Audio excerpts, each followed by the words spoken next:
तीन प्रकार के होते हैं। देखो आप देख लेना, आप कौन से कैटेगरी में आते हैं। कैटेगरी हर प्रकार के होते हैं, कोई जनरल, ओबीसी, SC ST भी होती है जो हमारे सामान्य भाषा में चलती है। एक प्रभु की भाषा में भी है। तीन प्रकार के भक्त बताए। पहला कौन सा बताया? प्राकृत।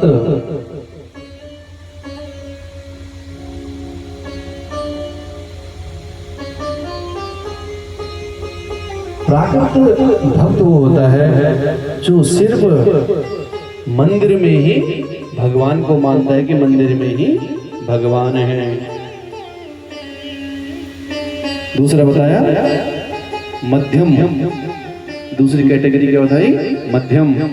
कहा दूसरे प्रकार का भक्त होता है जो मंदिर के साथ साथ साधु संतों और महापुरुषों को भी भगवान का रूप मानता है।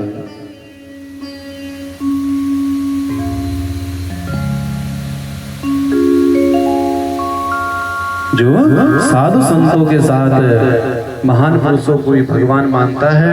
और तीसरा प्रकार का भक्त वह है उत्तम। वह तीसरे प्रकार का भक्त है जो सर्वत्र हर चीज को भगवान का ही रूप मानता है। वह उत्तम प्रकार का भक्त कहा। जो मनुष्य मेरी बनाई गई मूर्ति से द्रोह करते हैं, भगवान क्या कहते हैं? मैं सदैव प्राणियों के आत्मा में प्रविष्ट रहता हूं, आत्मा में सदैव रहता हूं। और जो मनुष्य मेरी बनाई हुई मूर्ति से द्रोह करते हैं और अपनी बनाई हुई मूर्ति से प्रेम करते हैं, उनकी पूजा आडंबर है। कहने का तात्पर्य कि हे मैया कि जो मनुष्य, देखो हमें भगवान ने बनाया, तो मनुष्य जो भगवान की बनाई हुई, हमें तो मूर्ति है, तो क्या कहा कि जो मनुष्य मेरे द्वारा बनाई हुई मूर्ति का अपमान करता है और स्वयं की बनाई हुई मूर्ति का पूजन करता है, तो वह आडंबर है। कि स्वयं पत्थर से मूर्ति बना दी और उसका पूजन करने लगा, कहा वह आडंबर है। भगवान कपिल कहते हैं जीव सारा जीवन अपने कुटुंब की भरण पोषण में लगा देता है, वह दुख के प्रतिकार को सुख समझता है। जो मनुष्य है वह पूरा अपना संपूर्ण जीवन दुख में लगा, अपने परिवार के भरण पोषण में लगा देता है। और जिन कुटुंबियों के लिए वह अपना पूरा जीवन परिश्रम करता है, वही कुटुंबी उसे एक दिन त्याग देते हैं। जैसे एक किसान जीवन भर एक बैल से हल लगाता है और जब बैल वृद्ध हो जाता है तो उसे छोड़ देता है।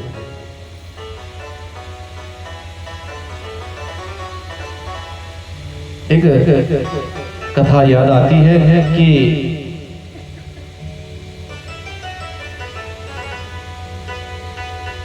एक व्यक्ति हुए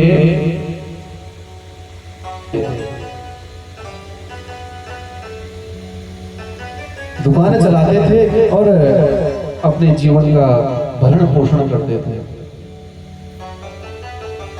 बड़ा सुंदर जीवन चल रहा है, बालक हुई, बहू हुई, नाती पोते हुए, सब खुशहाल जीवन चल रहा था। कुछ समय बाद जहां पर दुकानें हैं वहीं पर एक मंदिर है, वहां पे एक साधु रहने के लिए आए। अपनी दुकान से थोड़ा समय निकालकर महाराज साधु के पास बैठने लगे। रामारोमी होने लगी महाराज। अब साधु महाराज है, संत है, संत की वाणी बोलेंगे कि माया मोह कुछ नहीं, त्याग है, सब कुछ है। तो जो दुकानदार हैं वो कहते कि महाराज ये आपकी पानी है क्योंकि आपने त्याग दिया, परंतु कहा जो असली सुख है, असली आनंद है, जीवन का जो सत्यता है वह हमारे परिवार के भरण पोषण में है, परिवार के साथ ही है। बड़ी समझाने की कोशिश करी, बड़े प्रयत्न किए साधु महाराज ने, परंतु साहब की समझ में नहीं आया। क्यों?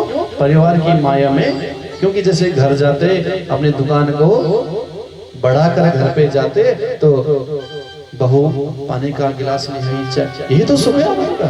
और क्या जीवन का सुख यही तो है कि साहब ड्यूटी से आ रखे तो सामने गिलास पानी का मिल गया, उसके बाद चाय मिल गई, थोड़ी देर नाती पोतों के साथ खेले और उसके बाद भोजन मिल गया और सो गए। ये तो है जीवन का आनंद। आप तो फकीर हो, आप तो यहाँ बैठे हुए हो, आपने राम नाम जप लिया, भोजन मिल गया तो ठीक है, नहीं तो सो गए।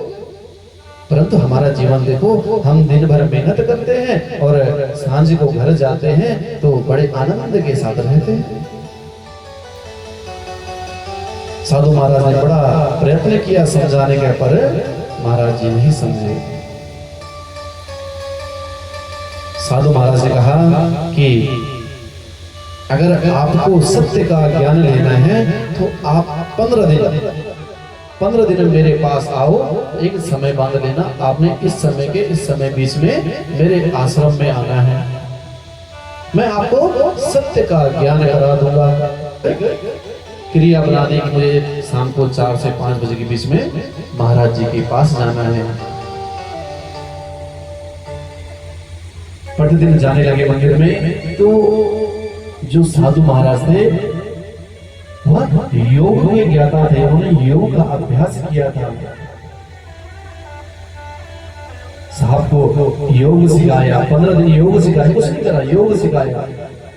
अपनी सांसों पर कैसे नियंत्रण रखना है यह योग सिखाया। 15 दिन पूरे हुए, कहा राजन आज तुम्हें सत्यता का ज्ञान होगा, कहा घर जाओ, इस योग को करो और घर पे जाते ही मूर्छित हो जाओ। भाई पानी पिया और वहीं पर लौट गए। अपनी सांसों पर 15 दिन में साधु महाराज ने इतना गूढ़ ज्ञान दे दिया कि अपनी सांसों पर इतना कंट्रोल हो गया कि मूर्छित हो गए। घर वालों ने साथ सोचा ये तो गोविंदाय नमो नमः, सब रोने लगे, बिलखने लगे। आसपास पड़ोसी एकत्रित हुए, अरे बड़े भले आदमी हैं। साहब सब सुन रहे हैं, सांस भी रोकी हुई है, सब सुन रहे हैं, मूर्छित हो रखे हैं। कहा अरे बड़े भले आदमी थे,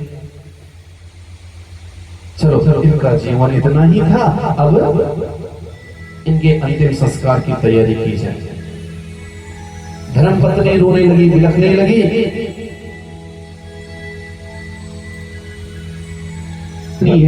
कहती है अरे एक ही तो हमारा सहारा था, एक ही तो हमारा सहारा था। किस चीज का सहारा था? कमाने का सहारा एक ही था। प्रभु मुझे उठा लेती और इनको ठीक रखती, कि प्रभु मुझे उठा लेते और लाला जी को ठीक रखना था। इधर बेटा कहता है कि ये माँ आप ऐसे क्यों कर रहे हो, ये तो हमारे पिताजी है, इनकी जगह मुझे उठा लेते तो हमारा इनका जीवन बचना जरूरी था। कई प्रकार की बातें हो रही है, लाला जी सब सुन रहे हैं। यार भी कहा थोड़ा, माता ने कहा थोड़ा रुक जाओ, मेरा एक पुत्र जरा बाहर रहता है और उसको भी आने दो जरा, तब तक आगे का विधान आगे तब करेंगे। स्वयं सीधे ऐसे ही आडंबर करता है और देखता है कि पिताजी सैया पर लेटे हुए हैं। अब तेल लगाया हुआ था सर पे हाथ लगाता है और पिताजी के हाथ पे करके और अंगूठी निकाल देता है। इसको क्यों जलाना है ना? जो हाथ पे अंगूठी थी उसको भी निकाल लिया, जो कान में सब कुछ निकाल लिया। महाराज रोने बिलखने लगे। इतने में साधु संत महाराज आ गए जिनसे ज्ञान लिया था।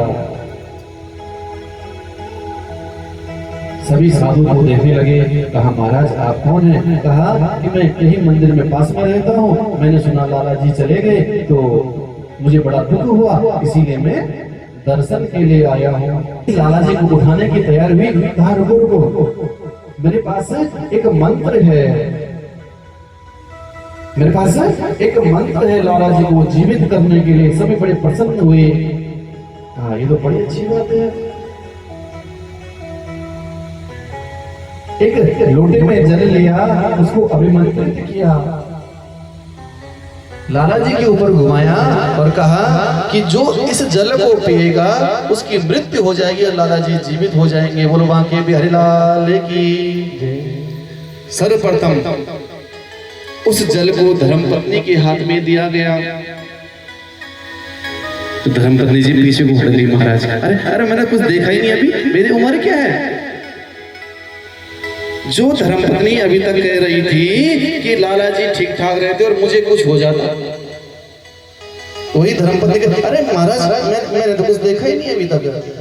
मैं पूरे दोनों बच्चों के पास, बहू के पास, पोतों के पास, सबके पास लोटा दिया गया कि कोई तो इस जल को पी लो, लाला जी खड़े हो जाएंगे। लाला जी सब सुन रहे हैं महाराज। किसी ने जल नहीं लिया हाथ में। साधु महाराज ने स्वयं जल पिया। कहा चलो लाला जी उठो आओ। क्या कहा? चलो लाला जी उठो। और आज लाला जी अपने योग से उठे हैं और खड़े होकर साधु महाराज के साथ चल दिए हैं। ज्ञान की प्राप्ति हुई, सत्य की प्राप्ति हुई। जिन धर्म पत्नी बाल गोपाल बच्चों के लिए मैं दिन रात मेहनत करता हूं, आज वहां अपनी अपनी तरफ की बातें कहते हैं। यही बात है कि